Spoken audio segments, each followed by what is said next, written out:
जारी कर दी है उम्मीदवारों की 5 लिस्ट। कुल 61 उम्मीदवारों की घोषणा की गई है।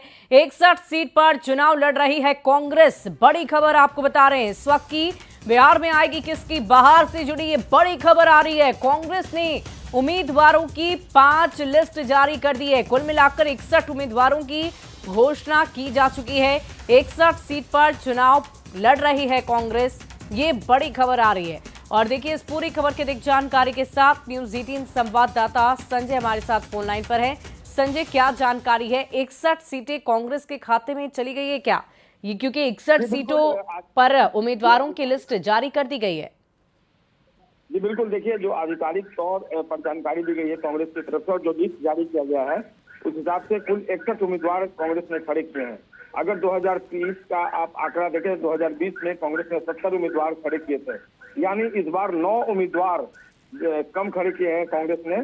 और आरजेडी ने 143 किया, जबकि पिछली दफा 144 सीटों पर आरजेडी ने अपना प्रत्याशी उतारा था।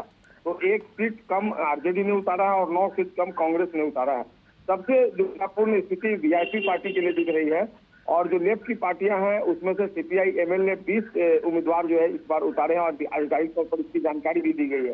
हालांकि सीपीएम और सीपीआई की लिस्ट अभी सामने नहीं आई है कि अंतिम तौर पर कितने कैंडिडेट उनके खड़े हो रहे हैं, क्योंकि आज नामांकन का आखिरी तारीख है और कई सीटें झंझारपुर सीट पर सीपीआई जो है वो अपना उम्मीदवार खड़ा कर रहा। तमाम नेता झंझारपुर में है।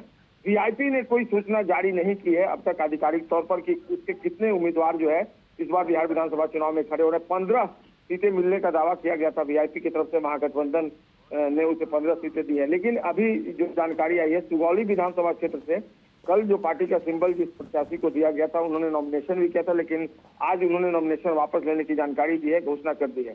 तो ऐसे में सारी निगाहें अब वीआईपी पर टिकी हुई है कि क्या 15 सीटें उन्हें मिली है या फिर कितने सीटों पर महागठबंधन या खासकर तेजस्वी यादव ने उनको समेट दिया है।